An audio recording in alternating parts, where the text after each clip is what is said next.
This is how to cancel an event you previously scheduled in Google Calendar. First is to launch your web browser. Visit calendar.google.com and log in. You can see the web link here, calendar.google.com, and press enter for it to load. Once it loads, the next step you need to take is to get to the date you scheduled the calendar. When I'm making this video is on March 2026, all right? Exactly March 24th. So maybe I scheduled that meeting or that event to be in April. I'll click here to get to April, all right?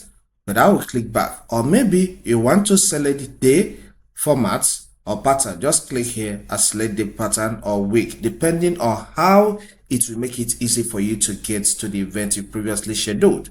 So look at the event I scheduled here on March 27th, 2026. So I want to cancel it. I'll click on it. On clicking on that, click on delete icon. Then this will show up, say, would you like to send cancellation emails to Google Calendar guests? Yes, that's what I want, so that they will know that the meeting is no longer holding. I'll click on send button. It's being deleted. Just hold on. And event deleted. And you can see on 27th here, I don't have any events there again. If this content helps, consider subscribing, hit the like button and leave a comment. Thank you and see you some other time.